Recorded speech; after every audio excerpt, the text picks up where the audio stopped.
नमस्ते, मी रमेश मुकादम. ग्रामोदय विचार माध्यमातून आज कोकण किनारपट्टीतील गावठाण सीमांकनाबाबत महाराष्ट्र सरकारनं घेतलेल्या निर्णयाबाबत बोलण्याचा प्रयत्न करणार आहे. व्हिडिओ आवडला तर लाईक करा, सबस्क्राईब करा आणि व्हिडिओ फॉरवर्ड करा.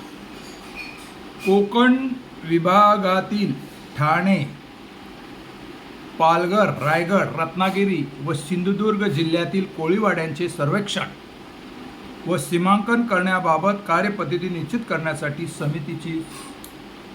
समिती गठीत करण्यात आलेली आहे. आणि महाराष्ट्र शासन महसूल व वन विभाग शासन निर्णय क्रमांक 20/आ/2020/299 भूमापन पहिला मजला मुख्य इमारत मंत्रालय मादाम कामा मार्ग हुतात्मा राजगुरू चौक मुंबई 29 जानेवारी 2026 रोजीचा हा शासन निर्णय आहे. काय म्हणताय शासन बघा. महाराष्ट्र राज्यातला सुमारे 720 किलोमीटर लांबीची किनारपट्टी लाभलेली आहे. सदर किनारपट्टी लगत पिढ्यानपिढ्या अनेक कोळीवाड्यांचे अस्तित्व असून तेथील कोळी बांधव परंपरागत मासेमारी व्यवसाय करतात. मग त्याच्यामध्ये आगरी, कोळी, कुणबी, बहुजन समाज आलेला आहे. कोळीवाड्याच्या सीमांकन गावठाणाप्रमाणे भूमी अभिलेख दप्तरी नोंदी नाहीत. असं असताना या ठिकाणी अशा नोंदी नाहीत आणि म्हणून कोळीवाड्याच्या सीमांकन गावठाणाप्रमाणे भूमी अभिलेख दप्तरी नोंदी नाहीत. त्यामुळं कोळीवाड्यांच्या सीमा भूमी अभिलेख दप्तरी नोंद करण्यासाठी महाराष्ट्र जमीन महसूल संहिता 1966 मधील तरतुदीनुसार कारवाई अनुसरावी लागणार आहे. त्या संदर्भात कोकण विभागातील मुंबई शहर व मुंबई उपनगर हे 2 जिल्हे वगळता उर्वरित ठाणे, पालघर, रायगड, रत्नागिरी व सिंधुदुर्ग या जिल्ह्यातील कोळीवाड्यांचे प्रत्यक्ष सर्वेक्षण करून सीमांकन करण्यासाठी अनुसारची कार्यपद्धती निश्चित करण्यात समिती गठीत करण्यात आलेली आहे. याबाबत शासन निर्णय काय? कोकण विभागातील मुंबई शहर व मुंबई उपनगर हे 2 जिल्हे वगळता उर्वरित ठाणे, पालघर, रायगड, रत्नागिरी व सिंधुदुर्ग जिल्ह्यातील कोळीवाड्यांचे प्रत्यक्ष सर्वेक्षण करून सीमांकन करण्यासाठी अनुसारची कार्यपद्धती व तत्सम संबंधी मार्गदर्शक तत्त्वे निश्चित करण्यासाठी विभागीय आयुक्त कोकण विभाग यांच्या अध्यक्षतेखाली खालील प्रमाणे समितीची गठीत केलेली आहे. त्याच्यात कोण येत आहे? विभागीय आयुक्त कोकण विभाग, ते अध्यक्ष आहेत. जिल्हाधिकारी ठाणे हे सदस्य आहेत. जिल्हाधिकारी पालघर सदस्य, जिल्हाधिकारी रायगड, रत्नागिरी, सिंधुदुर्ग हे सदस्य आहेत. तसेच सहसंचालक नगररचना कोकण विभाग हे देखील सदस्य आहेत.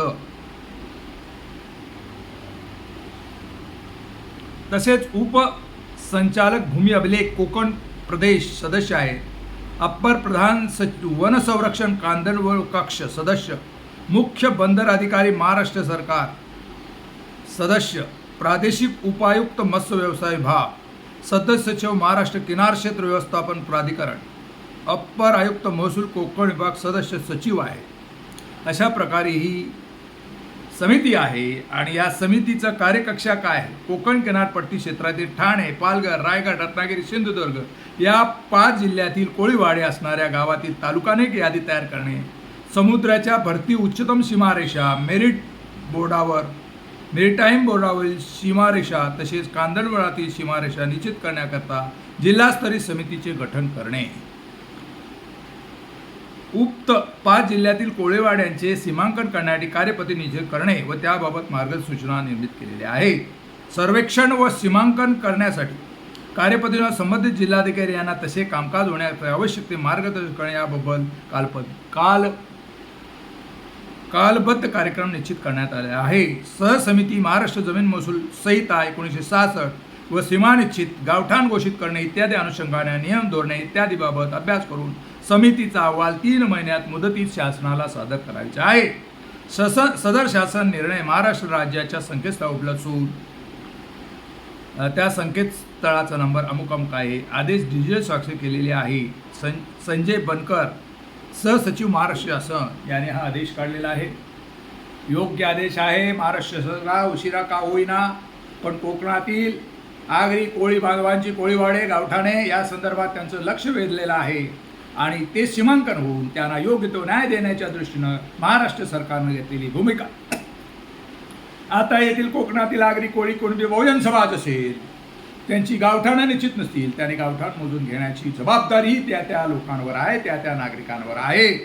शहरी विभागाबरोबर जे ते गाव आहे त्या गावच्या सरपंचाने तिथे गाव कमिट्या स्थापन करून त्याचे काम करायचं आहे. पालघर जिल्ह्यात विशेष करून आदिवासी पट्ट्या आहेत, त्या आदिवासी समाजानं देखील आपली गावं आणि सीमांकन करून घेणं गरजेचं आहे. शासनाने आदेश काढलेला आहे, निर्देश दिलेले आहेत. 3 महिन्याची मुदत आहे. शासनाच्या कर्मचाऱ्यांना आपण मदत करा किंवा ते कार्यकर्ते आहेत त्यांनी वैयक्तिक त्या संदर्भात भूमिका घ्या, स्वतः पुढाकार घ्या आणि त्यासाठी निधी संकलित करा आणि शासनाने घेतलेला जो काही धोरण आहे गावठाण आणि गावठाण सेवा निश्चिती या संदर्भात आपण पुढाकार घेणं गरजेचं आहे. या व्हिडिओच्या माध्यमातून मी कोकणातील ठाणे, रायगड, रत्नागिरी जिल्ह्यातील कोळीवाडे, कोळी समाज, आगरी समाज, कुणबी समाज, आसा बहुजन समाज, SC समाज, आदिवासी समाज यांना विनंती करतो की त्यांनी आपापली गावठणं मोजून घ्या, गावं मोजून घ्या, त्यांची सीमांकन करा आणि मग त्याचे फायदे काय मिळतात हे आपल्याला बघायचं आहे. शासन निर्णय घेत आहे पण त्याची अंमलबजावणी करायला आपल्यालाच पुढे यायचं आहे. या व्हिडिओच्या माध्यमातून मी तमाम ग्रामस्थांना, आगऱ्यांना, कोळ्यांना, कुणब्यांना विनंती करतो की त्यांनी गावठणं आपली मोजून आणि सीमांकित करत घ्या. त्यासाठी स्वतः निधी द्या, सहभाग द्या. या संदर्भात आपलं म्हणणं काय कमेंट्स करा आणि माझा व्हिडिओ आवडला तर लाईक करा, सबस्क्राईब करा आणि फॉरवर्ड करा. जय हिंद, जय महाराष्ट्र, जय भारत.